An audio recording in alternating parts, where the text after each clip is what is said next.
दोस्तों, रात के 11 बजे थे। राकेश अपनी पत्नी बीना की घोड़ी बनाकर ले रहा था, तभी अचानक उसकी विधवा माँ राधिका निवस्त्र होकर आई और उससे लिपट गई। यह देखकर राकेश अचंभित रह गया, लेकिन उसे समझने में देर नहीं लगी कि आखिर माँ उसके साथ ऐसी हरकत क्यों कर रही है। उसने पलक झपकते ही फैसला ले लिया और मर्डर कर दिया।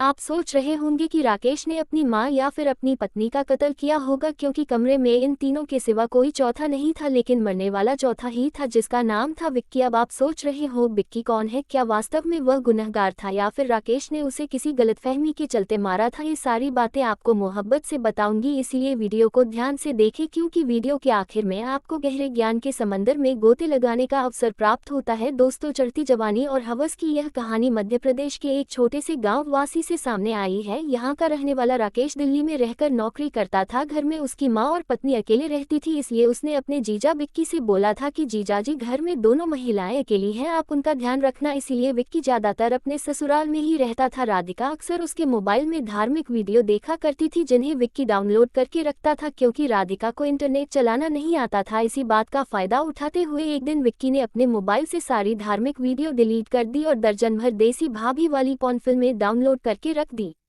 उस दिन रात को खाना खाकर विक्की ने अपनी सास से बोला, मुझे नींद आ रही है, मैं सो रहा हूँ, अगर आप मोबाइल देखोगी तो यहाँ टेबल पर रखा है, लेकिन बाद में यहीं पर रख देना, क्योंकि मैंने इसमें अलार्म लगा रखा है। यह सुनकर राधिका खुश हो गई। वह सोचने लगी, चलो आज सोने के बाद मोबाइल देखने को मिलेगा, नहीं तो बाकी दिन विक्की ही अपने मोबाइल में लगा रहता था। राधिका ने तुरंत मोबाइल उठाया और अपने बिस्तर में जाकर लेट गई। जैसे ही राधिका ने वीडियो चालू किया तो उसकी आंखें फटी की फटी रह गई, क्योंकि ऐसा नज़ारा तो उसने अपनी जिंदगी में भी नहीं देखा था। कुछ ऐसा भी होता है उसे मालूम ही नहीं था। विक्की ने पहले ही अपने मोबाइल का साउंड म्यूट करके रखा था, क्योंकि वह जानता था अगर आवाज आने लगेगी तो बीना को पता चल जाएगा। लिहाजा राधिका एक के बाद एक ब्लू फिल्म देखती रही और गर्माती रही। उधर विक्की ने नींद का बहाना लगा रखा था। वह बड़ी बेसब्री से अपनी सास का इंतजार कर रहा था।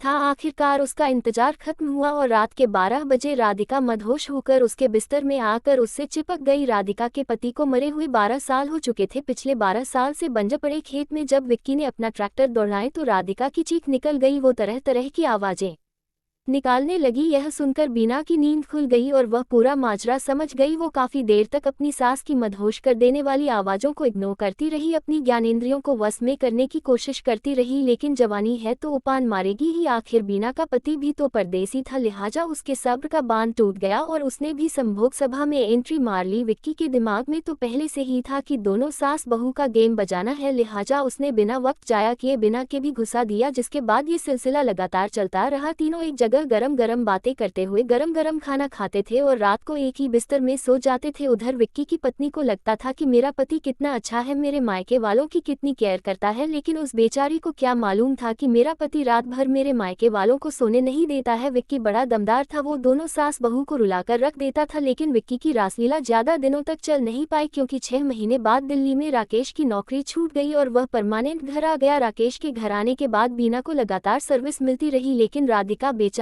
तड़प तड़प कर अपनी रातें गुजारने लगी। वो अक्सर विक्की को ससुराल में रुकने को कहती थी, लेकिन विक्की अब नौकरी से पूरी तरह से रिजाइन दे चुका था, क्योंकि राकेश के गुस्से को अच्छे से जानता था। वह अब रिस्क नहीं लेना चाहता था, क्योंकि उसकी हसरत पूरी हो चुकी थी और बाकी काम चलाने के लिए उसके पास पत्नी मौजूद थी। लेकिन कहते है कर्मों का फल इंसान को कभी न कभी जरूर भुगतना पड़ता है। दरअसल विक्की ने अपनी विधवा सास के सोए हुए अरमानों को जगा चुका था। जब रात में बहू बेटे के कमरे से आह की आवाजें आती भी तो राधिका बेचारी तड़प तड़प कर रह जाती थी। उसने पड़ोस में रहने वाले एक लड़के से संबंध स्थापित करने की कोशिश की, लेकिन उम्रदराज होने के कारण लड़के ने उसे भाव नहीं दिया। घटना वाली रात को राकेश फूल जोश में था। वो अपनी पत्नी की दबा के ठुकाई कर रहा था और बीना लगातार आवाजें निकाल रही थी। यह सुनकर राधिका को भी मजा आने लगा और वो धीरे धीरे मदहोश होने लगी। देखते ही देखते राधिका हवस के नशे में पागल हो गई और वह अपना सुध-बुध खोने लगी। उसे ऐसा लगने लगा कि उसके बहू के साथ उसका बेटा नहीं बल्कि उसका दामाद कर रहा है। लिहाजा बेहोशी की हालत में उसने अपने कपड़े उतारे और बहू बेटे के कमरे में जाकर अपने बेटे से लिपटते हुए बोली, दामाद जी तुम कितने अच्छे हो, तुम्हारा कितना मोटा है, एक बार मेरे भी डालो ना। यह सुनकर राकेश अचंभित रह गया और वह समझ गया कि विक्की जीजा ने मेरी गैर हाजिरी में मेरे घर में थुकाए ऑपरेटर का काम किया है। उसने तुरंत अपनी मां को चादर ओढ़ाया और खुद कपड़े पहनकर बिना से भी कपड़े पहनने को कहा। इसके बाद उसने गुस्से में